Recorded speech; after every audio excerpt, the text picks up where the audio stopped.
parte de las menores, no solo en la Fiscalía, sino que frente al CABAS y además frente a este tribunal.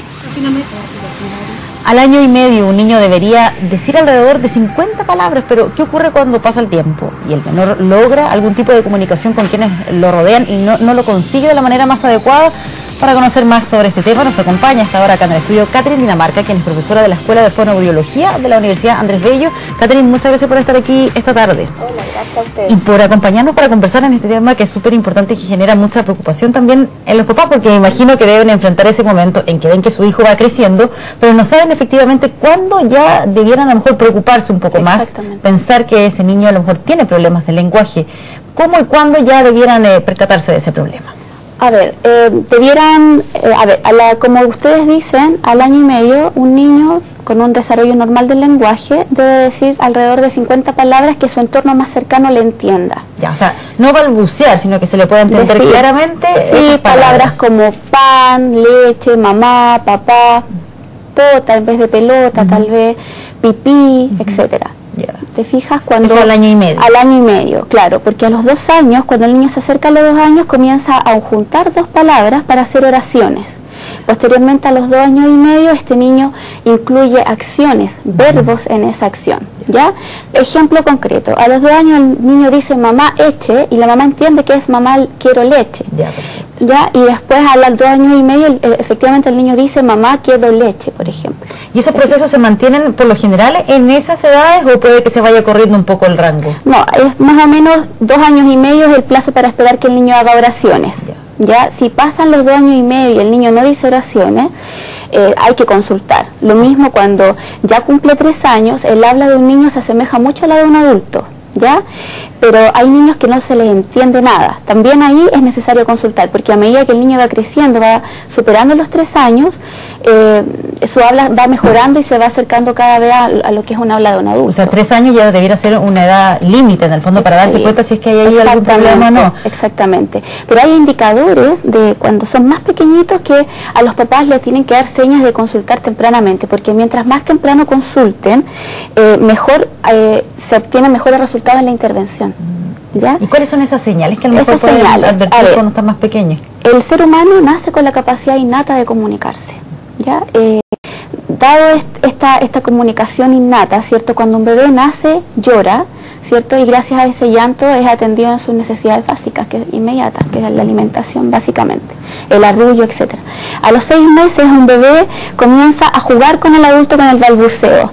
Dice da, da, da, y el adulto le contesta da, da, da. Yo creo que todos en alguna oportunidad hemos gozado con jugar, ¿cierto? O sea, ellos se establecen como los primeros procesos de comunicación. A lo mejor no la palabra bien formada, completa, entendible, pero sí. Pero hay un juego comunicativo muy importante entre el bebé y la mamá y su entorno. Es un bebé activo.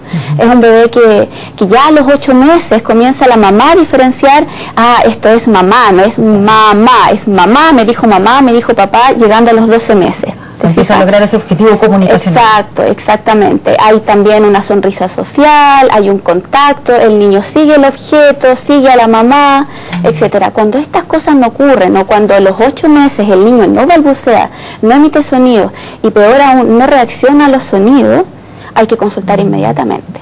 ¿Y cuáles son los problemas con los cuales se pueden encontrar? ¿Qué tipo de patologías pueden estar presentes ahí? La gama es súper variada. Podemos ir desde un simple trastorno específico del lenguaje, que es una patología, ¿cierto?, de tipo transitoria y que con una buena rehabilitación el niño sale adelante, hasta cierto una patología con un trastorno secundario en donde generalmente hay una patología de base. Pero yo creo que más que alarmar, tenemos que estar atentos a las señales que los niños nos van dando y también comunicarnos con ellos. Yo siento como especialista que hay una gran dificultad muchas veces en encontrar los espacios para mirar a este bebé a la cara, hablarle a los ojos al niño de 2 años, atender sus necesidades. O sea, particularmente tal vez cuando los papás trabajan mucho, están fuera de la casa mucho tiempo y no se dan esas instancias para conversar. ¿Influyen de repente esos hábitos o el contexto en el que se vive en que se vayan produciendo retrasos en el lenguaje? Sí, de todas maneras, de todas maneras.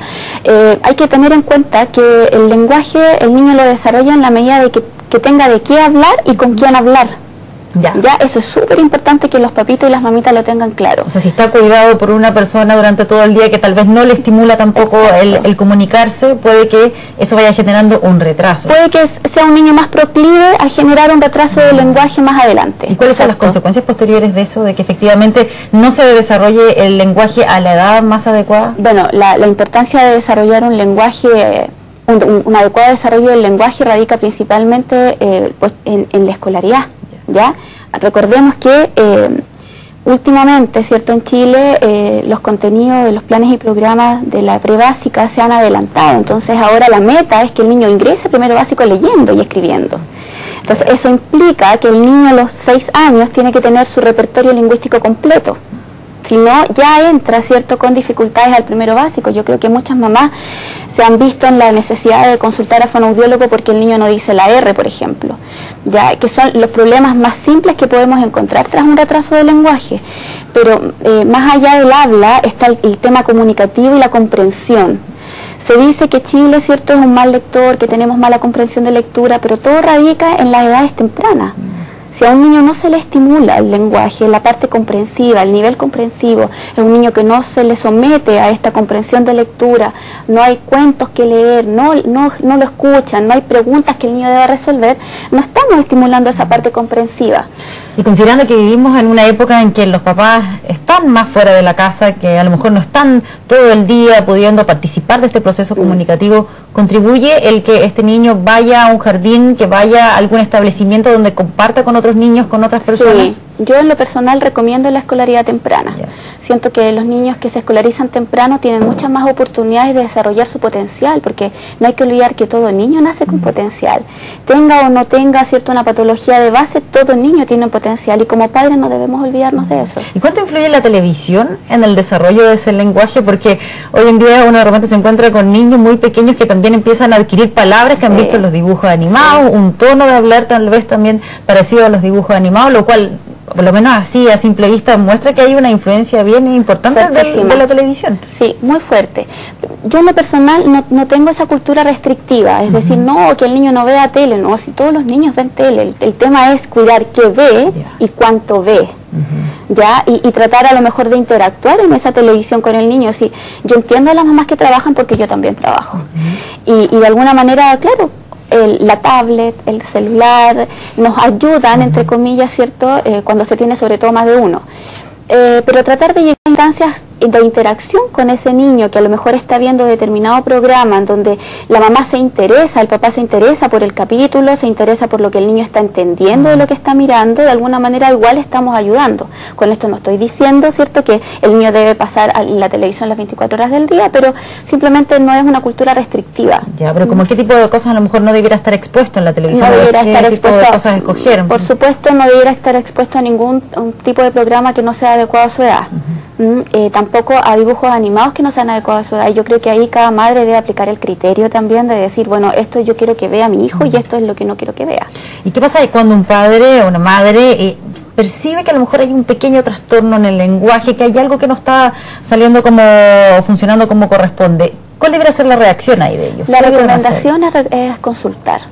Actualmente en Chile las políticas gubernamentales han permitido que el fonoaudiólogo esté también en atención primaria.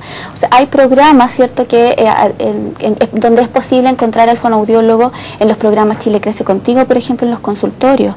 Están las escuelas de lenguaje que atienden en forma gratuita a los niños y en donde los padres pueden obtener una evaluación fonoaudiológica para conocer, ¿cierto?, el rendimiento lingüístico que tiene el pequeño.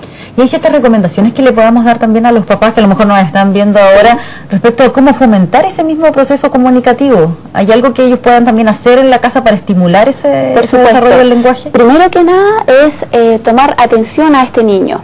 Ya tomar atención a lo que el niño está comunicando, ¿cierto?, a lo que está diciendo, mirarlo a la cara, bajar a su nivel. Yo eso le digo siempre a las mamás, baja el nivel. Es imposible que un niño de 2, 3 años esté siempre mirando hacia arriba, buscando la mirada de la madre.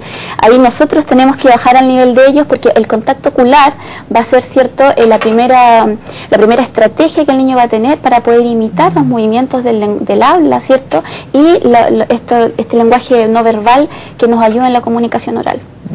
Entonces mirar a la cara, escucharlo, integrarnos en las actividades que a ellos les interesa y que les gusta. y hablar también como de un modo correcto, formal o adulto, porque a veces también hablarles en un tono a los más chicos que a lo mejor tampoco es el más adecuado, porque van a aprender ese modo, me imagino, imitando. Sí, bueno, a mí me ha tocado escuchar muchas mamás que de repente pasan vergüenzas por ahí porque al niño se le escapó una mala palabra, y es porque los niños, ¿cierto?, imitan todo lo que ven del medio. Entonces, si yo uso malas palabras o uso mal el lenguaje, mis hijos también lo van a hacer. Y lo más importante también es agregar esto de insertar a los niños en forma temprana la lectura. Un hogar que lee, está comprobado que son niños que comprenden mejor y por lo tanto tienen un mayor éxito académico. O sea, incluso antes de que empiecen a leer, poder entregarle este tipo de libros que tienen ciertas figuras y que van... Hay libros para todas las edades. Incluso a veces no necesitas gastar tantos recursos. Una revista cualquiera puede servirte, ¿cierto?, para que te sientes con tu bebé de 1 año y ayudarle, enseñarle a hojear la revista, ir mostrando las cosas que salen en la revista. O sea, lo importante es prestarle atención y estimular todo ese proceso. Catherine, muchas gracias por habernos acompañado, por estas recomendaciones.